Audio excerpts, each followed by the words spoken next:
Hey guys, John Walker here with L&P Lancaster Online outside of Prana Physical Therapy in Lancaster City today. Here with Justin Geissinger and Charlie O'Malley. Reason we're here today, as student athletes are returning to high school campuses in the coming days and weeks with voluntary off-season workouts, Justin kind of brought it to my attention like, hey, these guys have been out of action for what is the last 4 months. Yeah, they've been doing at-home workouts, but it's a lot different in getting back to campus. And with that comes concern about some injuries. And I just want to ask you that off the top, and then we'll get into some exercise. Just as far as kids returning, what's kind of your concerns there? Deconditioning. Like, how far off from perfect are they? You know, what have they been doing in these months of quarantine? And it can be a bit abrupt to go from seated most of the day with online learning and things like that back to the field to competitive sport. And with that, you have, what, some exercises or stretches that you're going to walk us through just to test where kids are at? Well, we're going to look more about like your readiness to return to sport. Okay, so first of all, we're just going to see like how well does your ankle move, okay? So in this way, also people at home could check and see, hey, are their ankles mobile too? And you may ask, why is that important? Well, if you have a history of a stiff ankle from maybe a previous ankle sprain or something like that, that's definitely going to affect your running form, your squat ability, your ability to push off. So it's real simple. We're just going to use a wall over here. Charlie, if you want to demonstrate. So he's got his foot roughly his fist width from the wall. The ideal is about 10 centimeters. That's the peer-reviewed studies that have shown. And then keeping his heel on the ground, he's going to bring his knee to the wall. And what you'll find is if somebody has either tight muscles in their calf or maybe they're restricted in their ankle, they will not be able to get that knee to the wall without the heel coming up off of the ground. So as you can see, Charlie's game ready on the right in terms of ankle mobility. John, how about you? Perfect. Another thing I should say is, notice John already wants to turn his foot out to the right. There you go. Pointing it straight ahead. And then back heel down? Yep. No, front heel down. Front heel down. Yep. And then like that? Okay. No problem there. How about your other leg? Yeah, it feels a little tight. Yeah, knee's not quite against there. Okay. All right. So next up, Charlie, you want to grab the dowel rod here. Charlie's going to show us the perfect overhead deep squat. So this is probably the most comprehensive, challenging, looking at multiple things at once assessment that we'll do. So notice Charlie's got great hip mobility, knees, ankles, everything's looking good, and he's able to keep that dowel rod straight up overhead.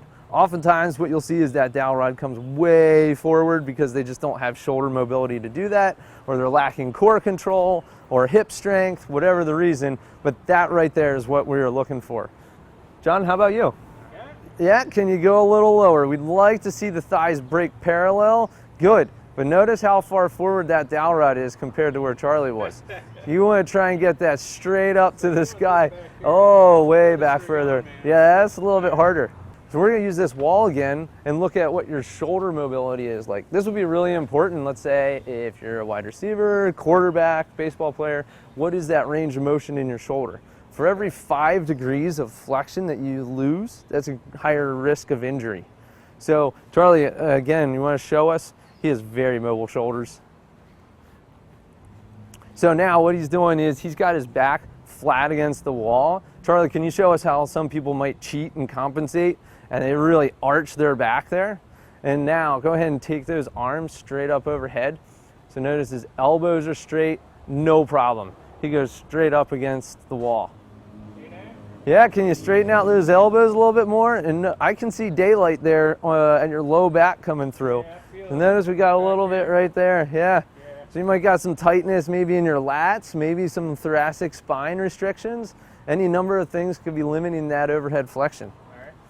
Okay, now more of a strength assessment here. We're going to go over here to the steps. And Charlie's going to show you the ideal. What we're looking for is just he's able to slowly drop down. So notice his hip, knee, and his foot stay in nice alignment. Also, his pelvis is staying pretty level too. So we don't have any kind of a drop.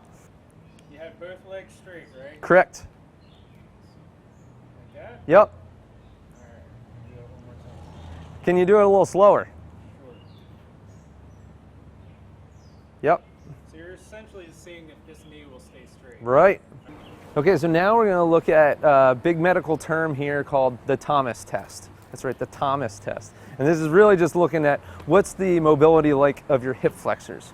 Okay, so Charlie's sitting here at the very edge of the table, and he's gonna bring both of his knees to his chest as he lays back down. Now he's hugging one knee to his chest, and he's gonna let the other one down.